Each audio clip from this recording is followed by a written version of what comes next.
আসসালামু আলাইকুম। আশা করি আপনারা সবাই ভালো আছেন। আজকে আমাদের আলোচনার বিষয় হচ্ছে মেজার টুল। মেজার টুলটি আসলে খুবই ছোট্ট একটি টুলস এবং এই টুলটির ব্যবহার আমরা আ ব্যবহার না করলে ব্যবহার করি না বললেই চলে। আপনি যখন কোনো ডিজাইন করতে যাবেন তখন যদি কোনো শেপের মেজারমেন্ট করতে চান তাহলে সেটা কিন্তু আমরা গ্রিডের মাধ্যমে করে থাকি। মেজার যে টুলটি আছে সেই টুলটি কিন্তু ব্যবহার করি না। এখন মেজার টুলটি কিভাবে ব্যবহার করি সেইটার আলোচনায় আমি আপনাদের সামনে করব আরকি।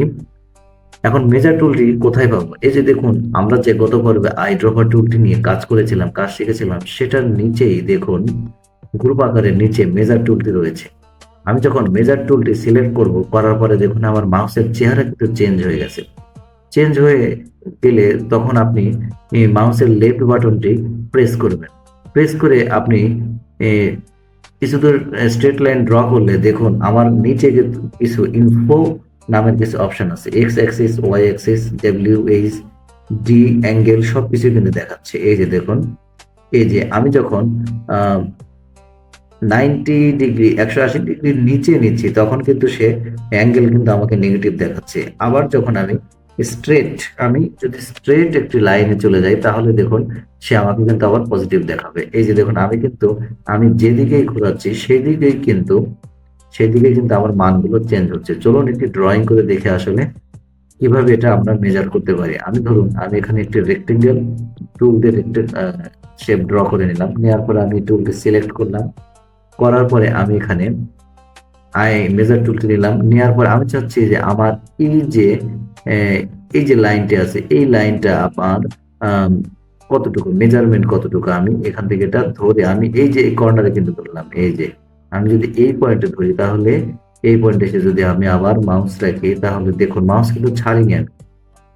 মাউস ছেড়ে দিলে কিন্তু আবার মেজারমেন্টের যে অ্যাম টুলের যে কাজটি সেটা কিন্তু অন্য অপশনে চলে যাবে। এই যে দেখুন আমি ছেড়ে দিয়েছি।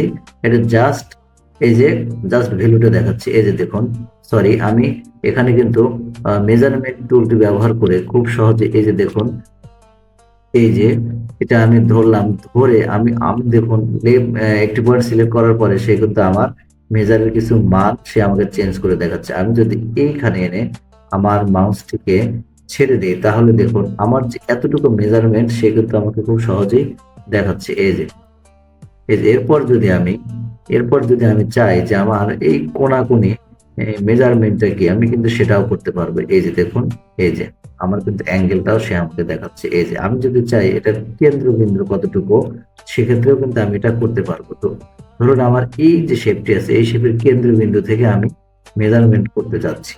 এই যে দেখুন, এই যে আমি এই পয়েন্টে সিলেক্ট করে আমি যদি আমার মাউস ড্র্যাগ করে এর কেন্দ্রবিন্দুতে মিডিলে নিয়ে যাই তাহলে দেখুন সে কিন্তু আমাকে এই পর্যন্ত কেন্দ্রবিন্দু পর্যন্ত আমার এক্স, ওয়াই, হাইট, ওয়েট এর মধ্যে ডি অ্যাঙ্গেল কতটুকু আছে সবই কিন্তু সে আমাকে দেখাচ্ছে। আরো একটা জিনিস দেখায় যে আমি যদি চাই যে আমার এই বৃত্তের আমি আমার কেন্দ্রবিন্দুটি কতটুকু আছে। এই যে আমরা এখান থেকে কেন্দ্রবিন্দু থেকে আমার ডিস্টেন্স কতটুকু আছে আমরা কিন্তু এখান থেকে সেটা মেজার করতে পারবে। এই যে দেখুন, এই যে আমি যত আমার মাউস সরাচ্ছি তত কিন্তু ওইখানে আমার যে মেসেজ বার আছে সেখানে কিন্তু আমার মানগুলো চেঞ্জ হচ্ছে। এই যে দেখুন, এই যে মানগুলো চেঞ্জ হচ্ছে এবং অ্যাঙ্গেলটা দেখুন, অ্যাঙ্গেলের যে অপশনটি আছে এখনো কিন্তু সে আমাকে পজিটিভ দেখাচ্ছে। তার মানে আমি 0 টু 180 যে আমাদের লাইন সেই লাইন বরাবর আছি এবং এই লাইনের নিচে আসলে সে কিন্তু আমাকে নেগেটিভ অপশন দেখাচ্ছে।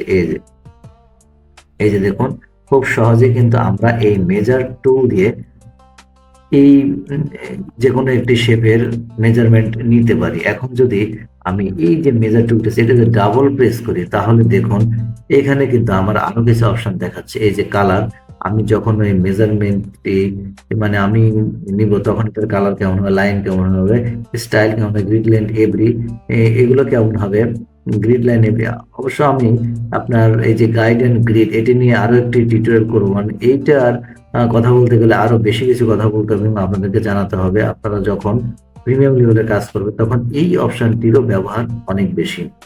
তো তো বন্ধুরা, আজকে আমাদের আলোচনায় এই মেজার টুল পর্যন্তই ছিল। আপনারা সবাই ভালো থাকবেন। আসসালামু আলাইকুম ওয়া রাহমাতুল্লাহ।